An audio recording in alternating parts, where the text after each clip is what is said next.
Donc, je suis très émue, très émue de converser avec Sarkis aujourd'hui.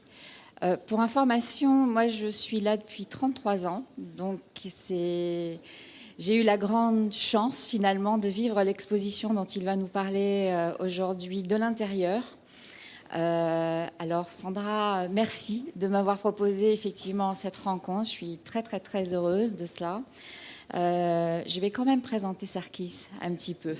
Ça me semble difficile de rentrer en conversation sans parler de ton travail et de l'exposition que tu as qui s'appelait effectivement Sarkis, qui avait pour titre Sarkis, avec une date de début et une date de fin, et je te laisserai en parler plus précisément tout à l'heure. Et puis surtout, puisqu'on parlait de catalogue, d'exposition à l'instant, revenir sur le catalogue qui avait été produit à ce moment-là, en citant quelques phrases qui correspondent en fait au texte qu'avait écrit Henri-Claude Cousseau et qui était commissaire de cette exposition, accompagné d'Éric Fellonneau. Et je trouvais que les mots en fait qui débutaient effectivement son texte étaient très justes. Donc je vais en profiter pour les lire.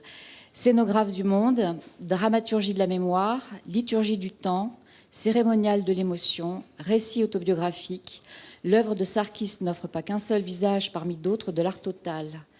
Depuis plus de 30 ans, je dirais presque 50 aujourd'hui, voire même plus, elle est aussi un exemple impressionnant d'attachement inconditionnel, exclusif à l'égard de ce qui relève de l'éblouissement, de la rencontre, du moment unique, incontrôlable, qui consacre, qui fait œuvre d'art. Et je trouvais ces mots très justes pour te définir, mais je vais quand même en rajouter d'autres. Simplement pour montrer à quel point ton travail est riche de plus de 600 expositions que tu as pu réaliser depuis le début des années 60. Tu es né en 1938 à Istanbul, tu es d'origine arménienne, tu exposes pour la première fois à Istanbul, tu arrives à Paris en 64, ta renommée est mondiale.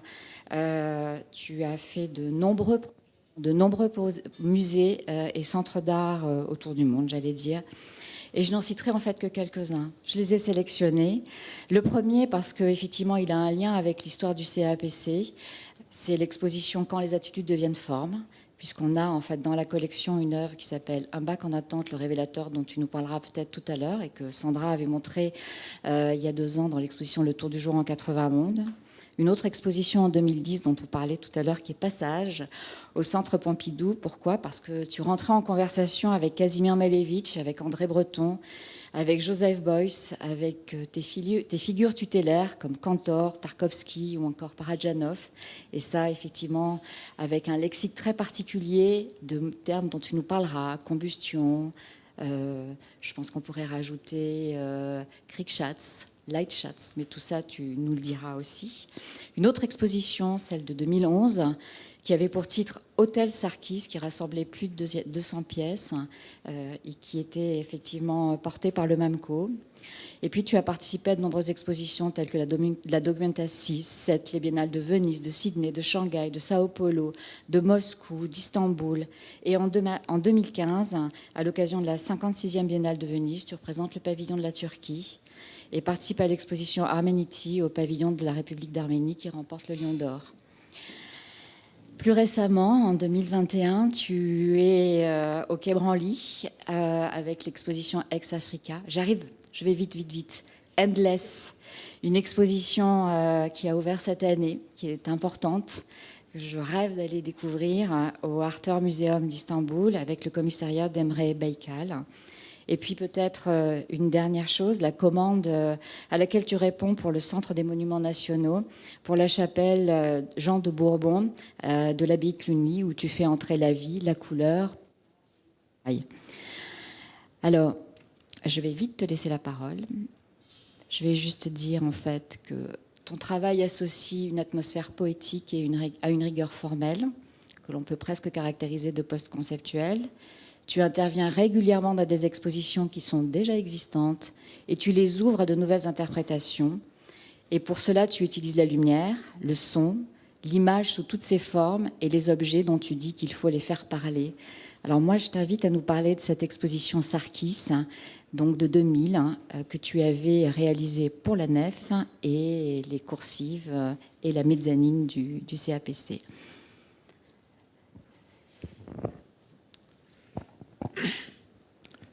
Donc tu as commencé à dire que tu étais très ému, et moi aussi je suis très ému. En fin de compte, mon exposition de 2000, c'est la première fois que je retourne au CAPC. Mais j'ai commencé l'aventure avec le CAPC presque il y a 47 ans. C'était en 1976, avec une exposition, je crois, de groupe qui s'appelait Identité et Identification. Ensuite, j'ai dû faire une exposition solo. Mais tout se passait dans une folie de contact avec Froment. Il venait me voir presque chaque semaine à Paris à ce moment-là. Et donc c'était les moments de folie, peut-être qu'on peut dire. Est-ce qu'on peut faire maintenant? Je ne sais pas. Peut-être effectivement la folie continue. Il faut toujours garder ça et rester très frais. C'est que quand on regarde une exposition, on dit mais c'est une création qui se passe maintenant. Donc pour nous, c'est comme notre parole, même sans micro, parole nue. C'est-à-dire qu'il faut être très vif avec des moments. Par exemple, j'avais fait une exposition au Centre Pompidou en 1979. À ce moment-là, au centre, il y avait des réserves accessibles. Il y avait des panneaux qui montaient et qui descendaient. C'était des œuvres qui n'étaient pas montrées dans les salles. Donc il y avait des Picasso, des Matisse, et tout mélangé, n'est-ce pas? C'est comme une réserve. Et tu appuyais un bouton, il y a un panneau qui descendait, et tu voyais des œuvres accrochées, réserve, quoi. Après, le panneau montait. Donc ça m'avait beaucoup intéressé, ce dispositif. Et Pontus Hultén, qui était le premier directeur du Centre Pompidou, m'avait proposé d'utiliser cet endroit. Donc, je vais aller assez vite. Et j'ai conçu une œuvre avec 33 bâches sur lesquelles je dessinais avec une bombe, c'est comme dans la rue, une bombe, et des œuvres qui étaient disparues. Donc, dans le temps, des écritures, de certaines peintures murales. Et donc, les panneaux descendaient et montaient, recto verso. Ensuite, le musée Pompidou a voulu acquérir cette œuvre, mais il y a quelque chose qui s'est passé, c'est que chimiquement, il y a eu une erreur qu'au début, je m'excuse de dire, je m'en foutais, parce que c'est dans l'urgence, c'est comme des gens qui dessinent sur les murs dans la rue. Certains murs sont interdits, certaines paroles sont interdites. Il y a des slogans politiques, il y a d'autres phrases qui disent Marie, je t'aime, et aussi il y a certaines publicités. Il y a des effaceurs, tout ça. Donc, toute l'exposition était dessus, qui disparaissent, qui apparaissent, qui disparaissent. Et le centre n'a pas pu acheter parce que la peinture que j'avais utilisée sur les bâches n'ont jamais séché.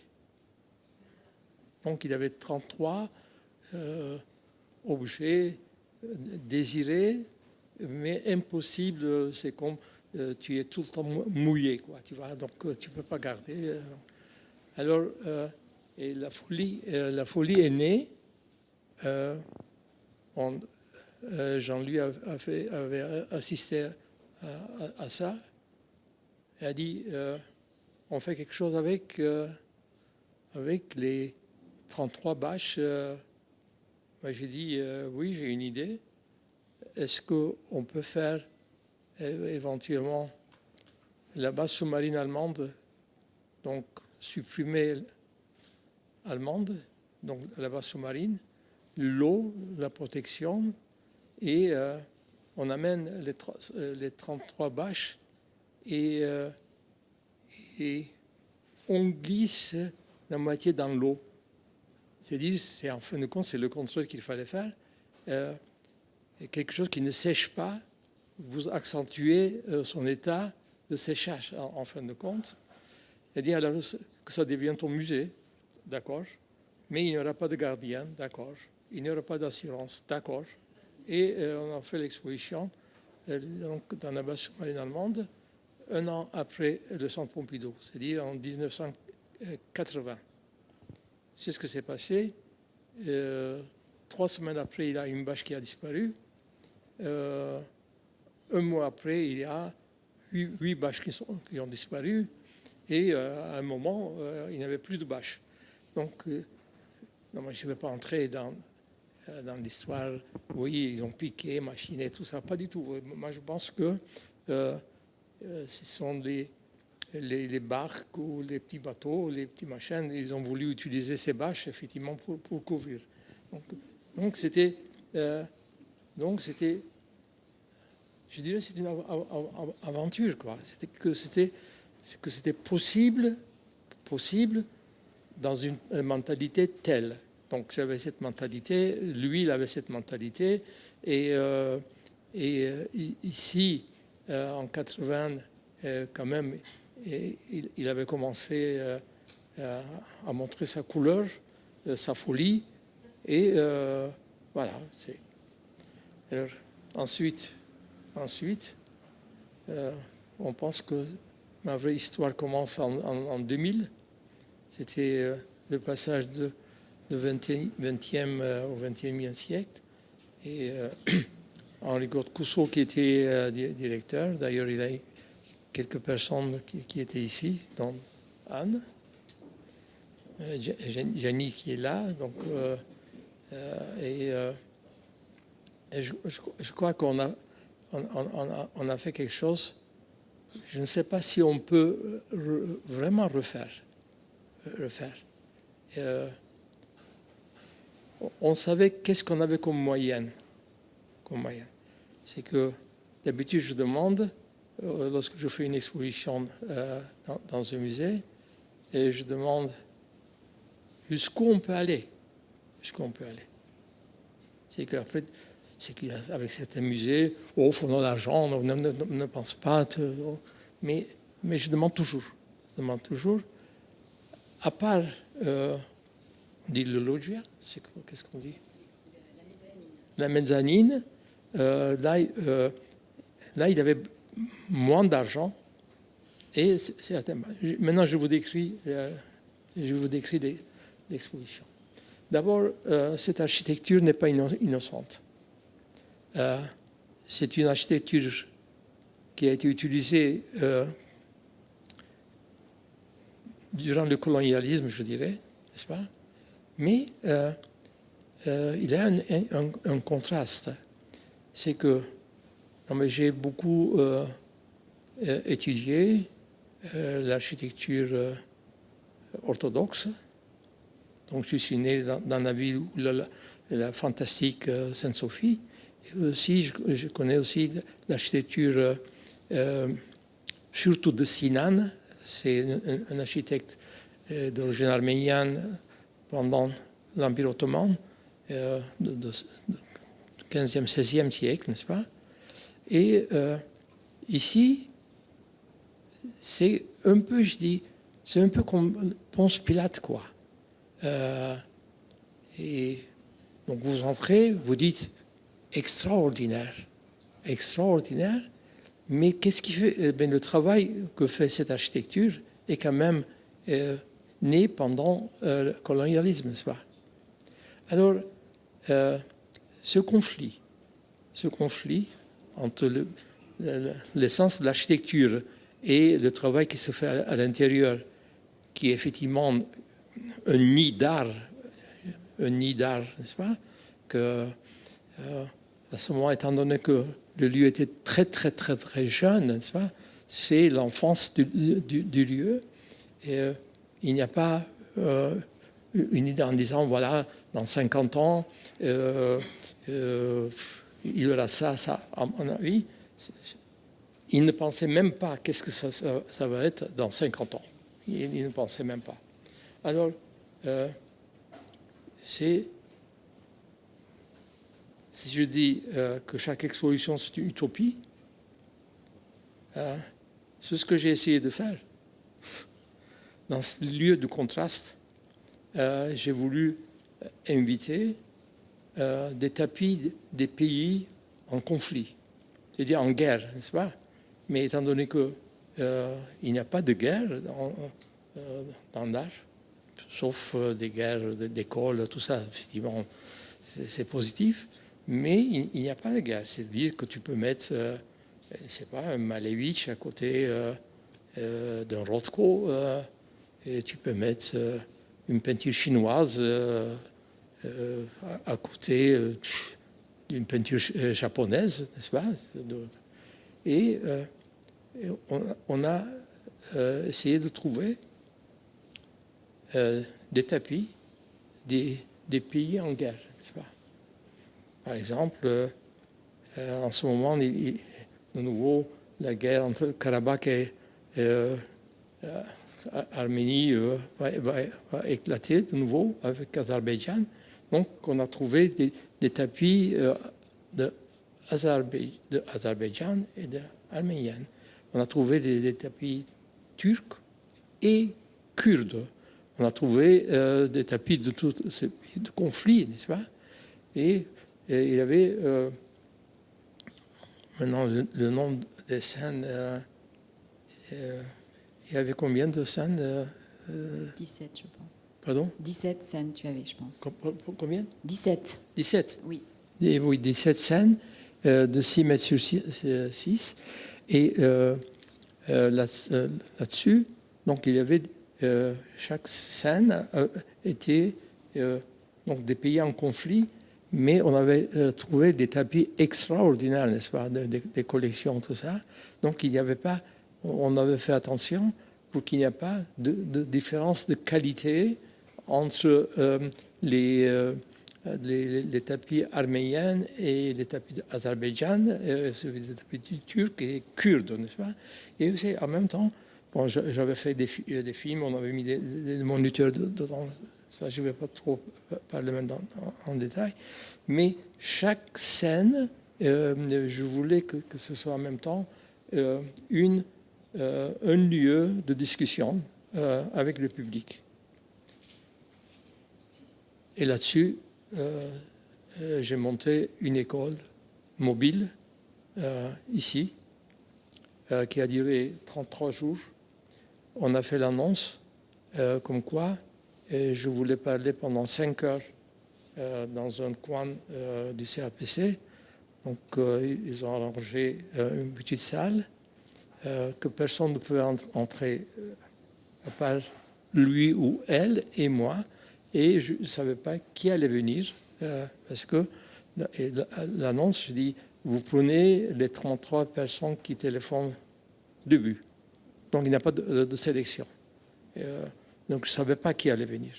Et il y avait du thé et aussi quelques petits biscuits à manger. Et on s'enfermait. Et pendant 5 heures, je regardais son travail. Et je parlais sur son travail. Et après, à midi, on venait manger. Donc j'avais une table et le directeur pouvait venir juste dire bonjour au candidat et on mangeait. Et c'est moi qui faisais le menu sans sauce parce que sur la table, je continuais à parler avec la personne, je dessinais, tout ça. Bon. Et après, je me retirais pendant 1 heure à mon endroit. Pendant tout mon séjour, j'ai écouté toutes les cantates de Johann Sebastian Bach. Il y a plus de 200.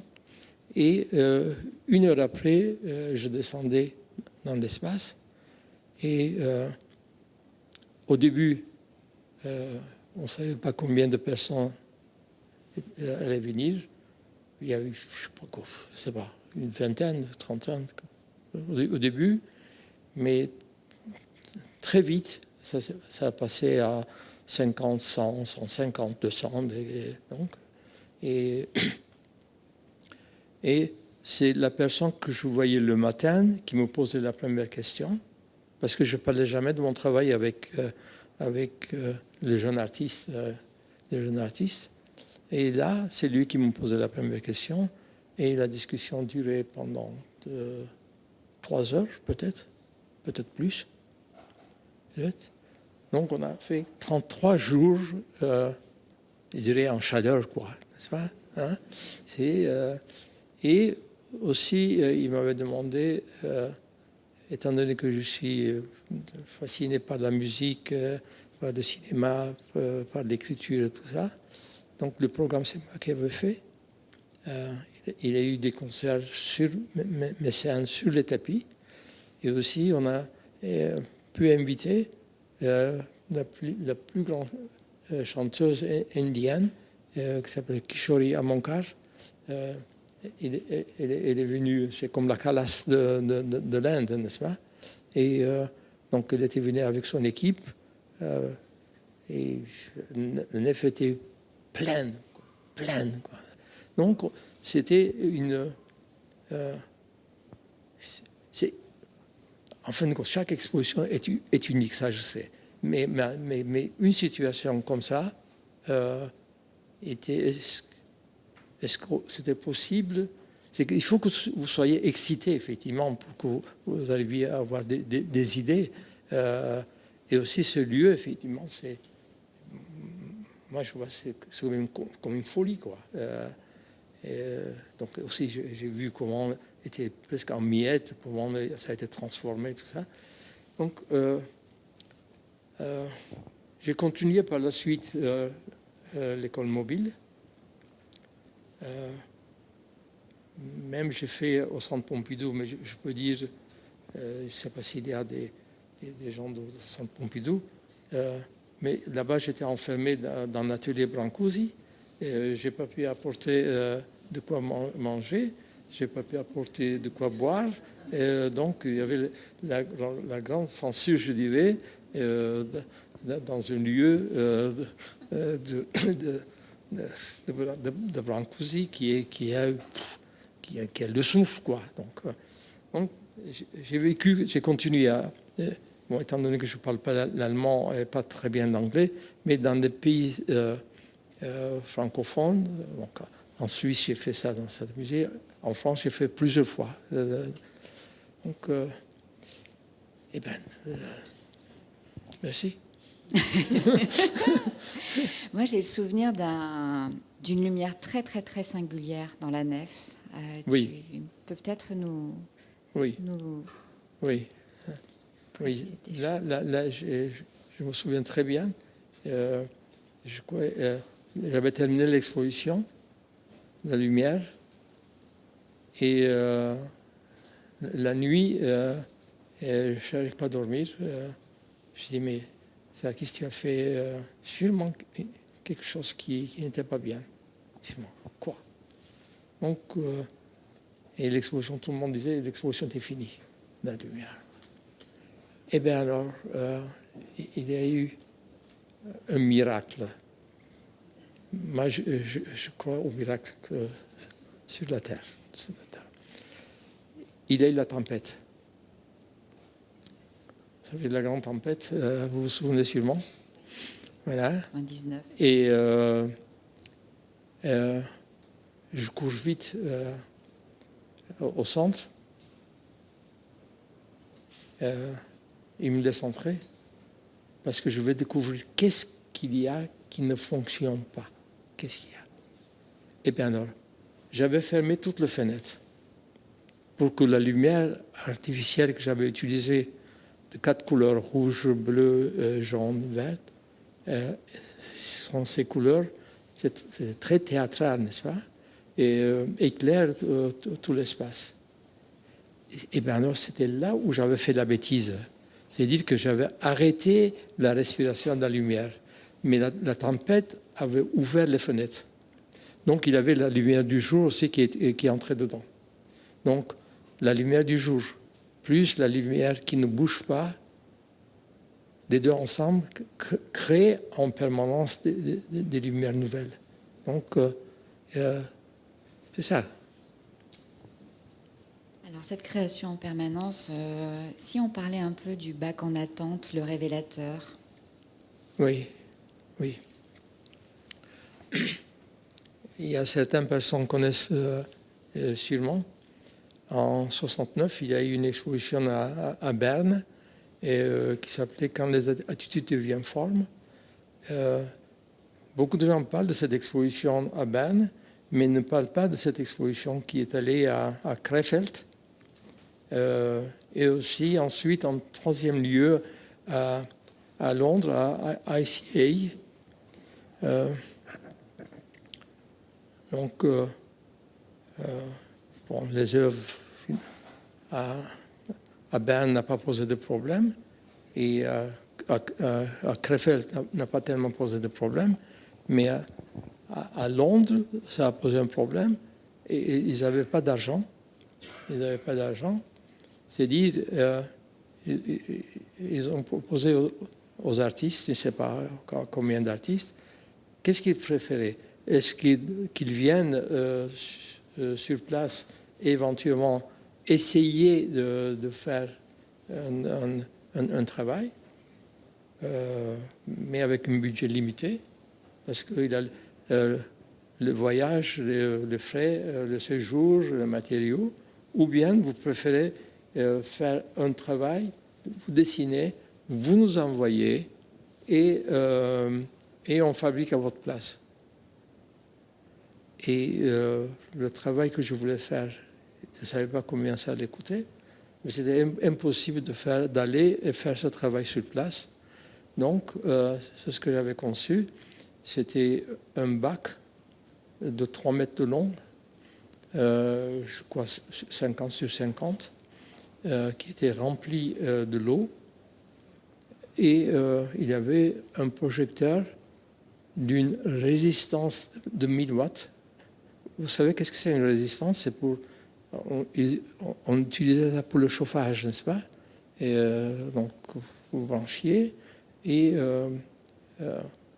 cette résistance qui devenait toute rouge. Et moi, je projetais l'image de cette résistance rouge dans l'eau. Après, ils m'ont envoyé l'œuvre. Et j'ai gardé dans mon balcon pendant très longtemps. Peut-être 30 ans, peut-être. Donc, qui devenait cette œuvre comme une épave de plus en plus. Ensuite, cette demande est arrivée. Vous savez, à un moment, il faut laisser l'art libre, n'est-ce pas? Il ne faut pas en disant, ah oui, il faut pas la diriger, il faut laisser libre la respiration de l'art, n'est-ce pas? À un moment, il y a quelqu'un qui dit, qu'est-ce qui s'est passé avec cette œuvre, quoi? Donc, c'est ce qui s'est passé. On s'était à Rennes, quelque part, et on a montré, j'ai montré. Bon, c'était vrai. Merci beaucoup.